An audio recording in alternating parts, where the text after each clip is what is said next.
السلام عليكم ورحمة الله تعالى وبركاته. مرحبا بكم معايا في فيديو جديد. الوصفة ديال اليوم عبارة على تحلية رائعة جدا، زوينة بزاف. المكونات ديالها بسيطة، ما يغركمش المنظر لان التزيين كيبقى اختياري. ممكن تزينوا باشياء بسيطة غير مكلفة.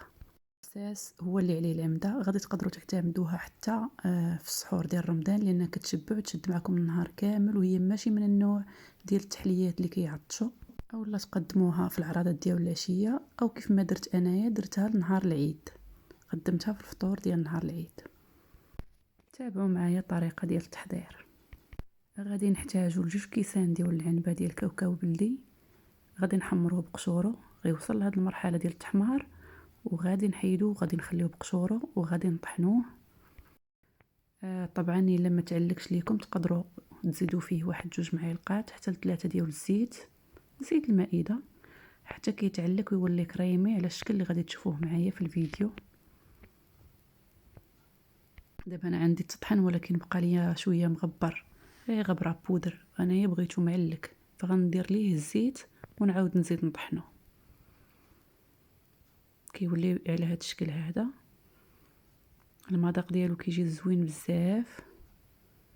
من بعد ما كيولي هكا غادي نضيف المكونات الاخرين اللي هما عباره على الدقيق اللي هو الفورس، الدقيق الابيض اللي كنستعملو في الحلويات.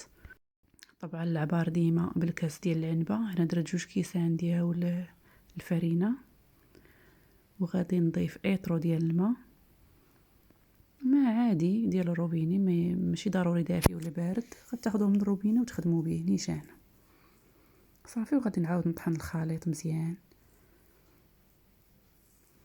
من بعد غادي ندوزو في واحد الصفايه باش الا كانوا فيه شي كريكبات ديال الفرينه ولا شي طريف ديال الكاوكاو ما تطحنش يحيد، خاص القوام يكون سلس بيكونوش فيه طريفات كاع.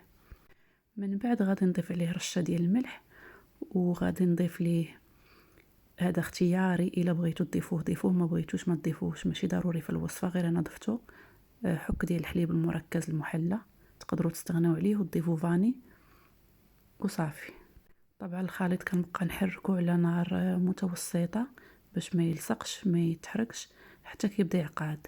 عاده كنضيف ليه السكر. انا درت كاس ديال العنبه ديال السكر، اللي كيبغيو الحلاوه يديروا 2 كيسان ولا كاس ونص، انا بالنسبه ليا كاس واحد كافي.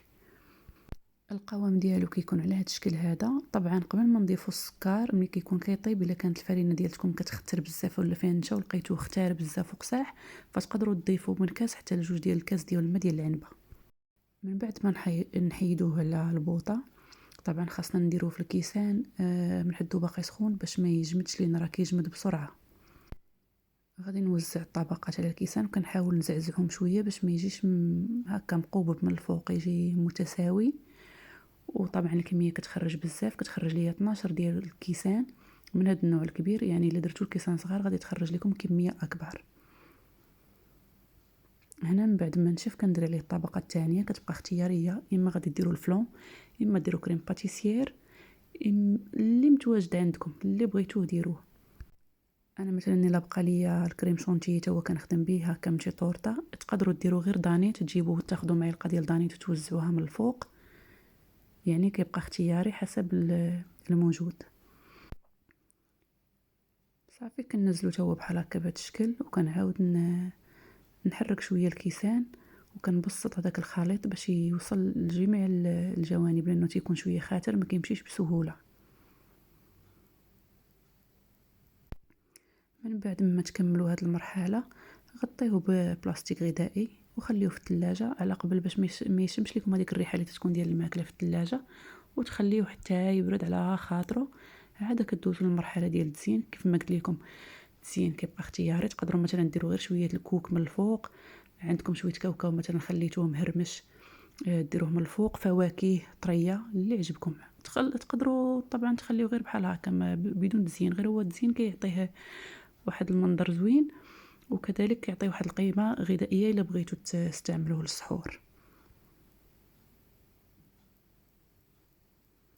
انا هنا طبعا مشيت جبت كاع مخلفات الحروب اللي كانت عندي في الثلاجه، كنستعملهم مثلا الحلويات وتيبقى لي منهم، كنحتفظ بهم بحال هاد المناسبات، يعني ما غاديش تضطروا تشريو على قبل هاد التحليه، كيكون داكشي في الدار ديجا موجود. عندي اللوز مشماش، عندي لوز مقشر ومهرمش.